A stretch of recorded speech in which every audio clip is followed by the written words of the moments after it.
In Egypt, a young woman is carrying on a tradition of foot ironing. She's getting customers too and doesn't need today's more modern methods. Let's see how that flows. In a narrow alleyway in the heart of Egypt's coastal city of Alexandria, Ebtessem Mohammed carries on a decades-old Egyptian tradition of ironing clothes using her feet. It's nothing like regular steam ironing because it requires more effort.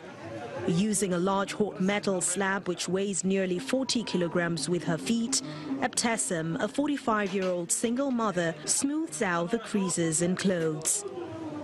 She inherited the trade from her mother and grandfather and has continued the tradition for 35 years. I was 10 years old when I first started ironing, and I couldn't even lift the iron from the oven to the table. We call this little oven the House of Fire. It hasn't changed since we started, but heating methods have been developed from kerosene to gas-filled canisters to what we use now, which is natural gas. This is probably the only thing that has changed in the shop.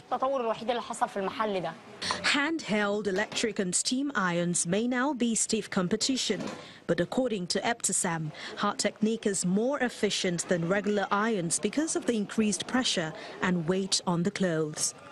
It usually takes her up to 20 minutes to iron a single piece of clothing, moving her leg back and forth several times to ensure the clothes are smooth and crease-free. I heat the iron depending on the amount of work I have. If I have to iron 3 or 4 pieces of clothing, that would require the iron to be at certain temperature. And if I have to iron 1 piece, it will require a different temperature. So it all depends on the workload. Some are surprised to see a woman taking up a trade which is usually the preserve of ironing men or makwagi.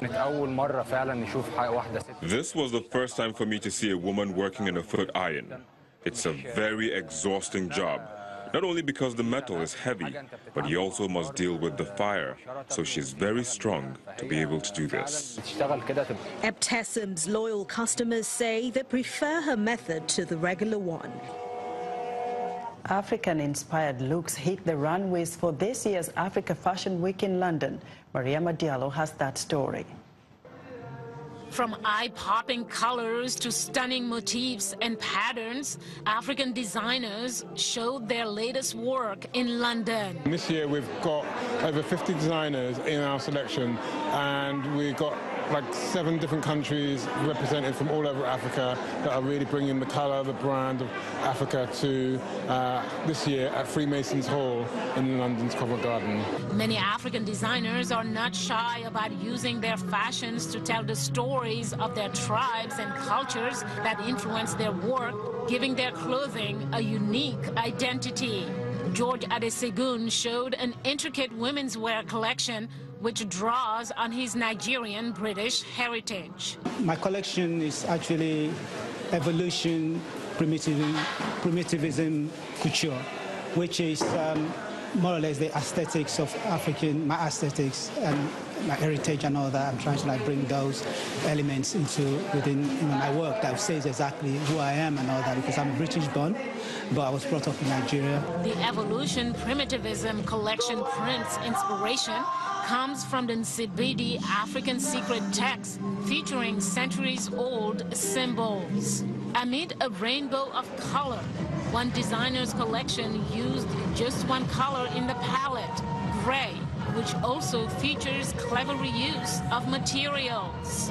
And what I do is I salvage denim from charity shops, second-hand shops, and then I patchwork it into interesting patterns. And this collection is based on kente cloth from Ghana. An award-winning designer says she gets inspiration from collection of creative minds at the show. They inspire me when I see the different creative designs that they bring, because it might be something that you didn't think of. Like Palladi's brought fashion today, and he's got the man in the leggings with the skirt, which are like trousers, with the pleats, which I've never seen that before. But it's very inspiring. This is the 7th year for the Africa Fashion Week London. The event's founder says the African fashion industry is worth $31 billion. Mariama Diallo, VOA News. And that's our show for today. Be sure to watch Africa 54 on our VOA website at voaafrica.com. You can find all our shows there and also get the world's top news stories around the clock. I'm Esther Githu in Washington. Chamberlain has our last word from Lagos. Well, thanks. We look forward to bringing you another show next week. Check out our website, channelstv.com, for news and programming. I'm Chamberlain Oso. Thank you for watching. Goodbye.